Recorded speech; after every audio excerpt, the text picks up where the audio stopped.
Hey everybody, Frantik here. Today I'm going to show you how to make this sound.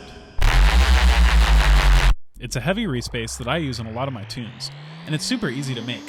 So let's get right into it. Okay, so first thing you want to do is open up a new instance of Serum and change the default oscillator to a sine wave. And you want to turn the unison up to 2. Maybe turn the detune up a little bit. Turning this to 2 will create like this little wobbling effect. You can hear when it's just at 1, it's solid, and with 2, it starts to wobble. And it's kind of a similar thing to just taking another waveform, and you'll see it starts to wobble when you bring it up, and that wobbling is being created from the phasing between the two oscillators. Now I like to just turn this unison on to 2 like this. It gives you a slightly different sound, and by turning this higher, you get a faster wobble speed because there's more separation between the two oscillators' frequency. So obviously it doesn't sound like much yet, but that is the foundation for most reese basses, is just using unison, using 2 oscillators. It doesn't quite work with more. Like 2 is really the sweet spot. And then what happens is you bring the pitch up. You can hear that wobble speed increases as you go pitch up. So hear it? It's that classic reese kind of wobble effect. And instead of trying to modulate the level to go up and down as it goes up in pitch, it's just really easy to do it like this, and it sounds really natural. But let's get further into the patch, because this is just a sine wave right now. The next step is to add some noise. And you can make reese basses with any different waveform. Like I often use sine waves or saw waves, but I'm going to do a sine wave reese bass for this tutorial. And the next step in this is to add noise. So probably something around there. You could choose different noises too. They have different cool effects.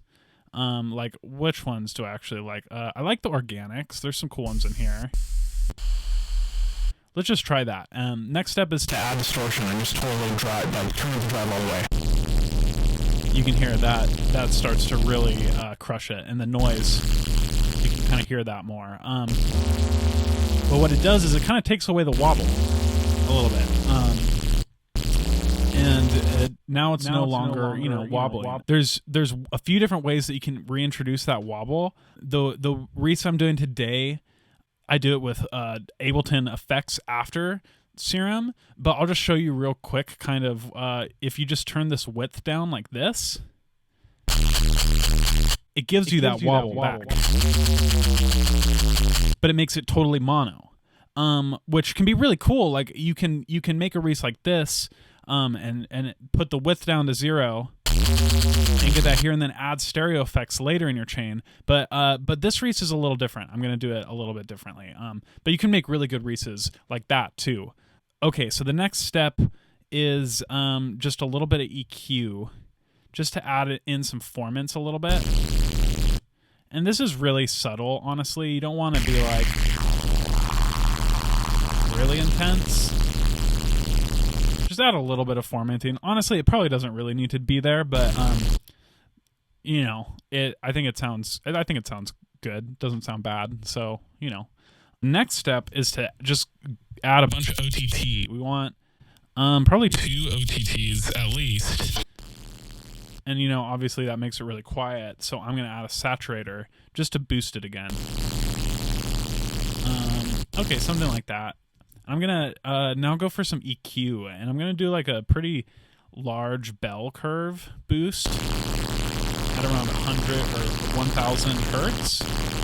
And I'm going to scoop with a bell at around 150. Oh no, sorry, 250. Something like this. Yeah, there we go. That's nice.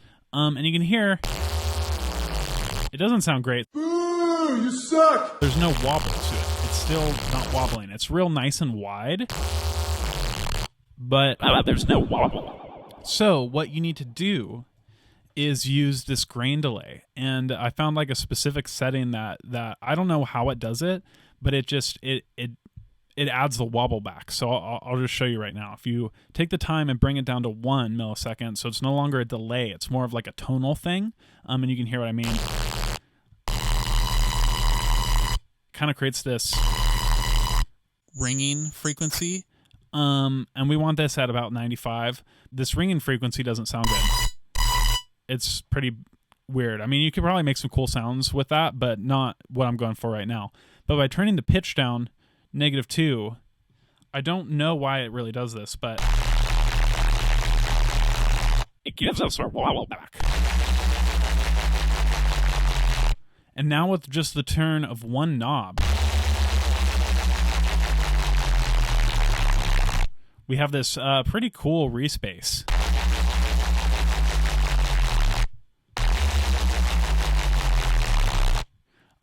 Yeah, and it's real simple. It's just a few effects, and you could kind of, you know, tailor it in a little bit to get it sounding just right. But that's basically how you make this sound. You can do a lot of different variations by changing subtle things. Let's see about the noise. Let's see what happens when we turn the noise down.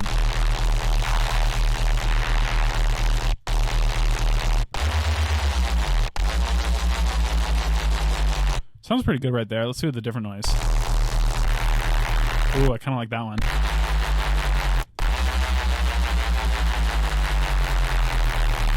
Anyways, super heavy Reese, super easy, and I hope you guys learned something.